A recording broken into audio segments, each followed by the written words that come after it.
ધોળકા ખાતે તારીખ 30/10/2025 ગુરુવારે સાંજે 5 વાગે એપોલો સ્કૂલ પાસે હિન્દુ હૃદય સમ્રાટ વિસ્તારના પ્રત્યેક મહારાણા પ્રતાપજીની પુણ્ય સ્મૃતિમાં તેમની વિરાટ પ્રતિમાનું અનાવરણ કાર્યક્રમ યોજાયો, જેમાં ધોળકાના ધારાસભ્ય કિરીટસિંહ ડાભીના હસ્તે અનાવરણ કરવામાં આવ્યું।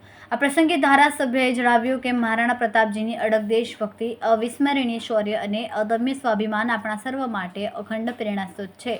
આપણા દેશનું ગૌરવ આદરણીય વડાપ્રધાન નરેન્દ્રભાઈ મોદી સાહેબે પણ દેશની અખંડતા અને સ્વાભિમાન કાજે પોતાનું જીવન દેશને સમર્પિત કર્યું, ત્યારે સમગ્ર દેશની જનતા વતી માનનીય વડાપ્રધાનશ્રીને નતમસ્તક વંદન કરું છું। આ પ્રસંગે પુલેન સર્કલના નવા નામાંકન એપોલો સ્કૂલ સર્કલનું પણ ઉદ્ઘાટન કરવામાં આવ્યું, જે ધોળકા શહેરને નવી ઓળખ આપશે। આ સર્કલ ધોળકા શહેરના સૌંદર્યમાં પણ વધારો કરશે। ઉપસ્થિત સૌને સંબોધન કરતા કહ્યું કે આપણા ધોળકા શહેરમાં દેશ માટે પોતાના પ્રાણોની આહુતિ આપનાર મહાન વીરોના સ્મરણમાં આવનારા સમયમાં આવી અનેક પ્રતિમાનું અનાવરણ કરવામાં આવશે। સદ કાર્યક્રમમાં સહભાગી બનેલા એપોલો સ્કૂલના મેનેજમેન્ટ અને સમગ્ર ટીમને હૃદયપૂર્વક શુભેચ્છાઓ અને આભાર। આ શુભ ક્ષણે દરેકના સમાજના આગેવાનો, ભારતીય જનતા પાર્ટીના હોદ્દેદારો તથા કાર્યકર્તાઓ, પૂજ્ય સંતો, મહંતો, વડીલો તથા યુવાનો મોટી સંખ્યામાં ઉપસ્થિત રહ્યા હતા। રિપોર્ટર લિયાક મંસૂરી।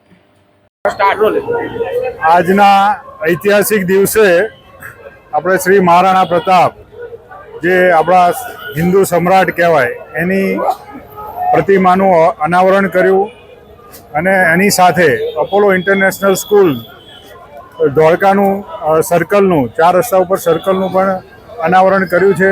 આજથી એનું નામ, એ સર્કલનું નામ પણ અપોલો સ્કૂલ તરીકે આપણે નવેસરથી એનું થશે।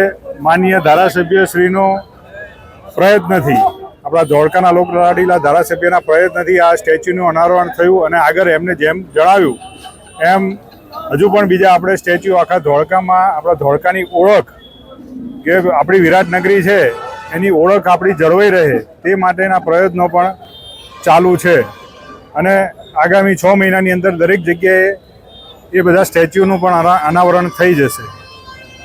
અને આટલી મોટી સંખ્યામાં યુવાનો જે લોકોએ પ્રેમ બતાવ્યો એમનો પણ હું આભાર માનું છું। Thank you.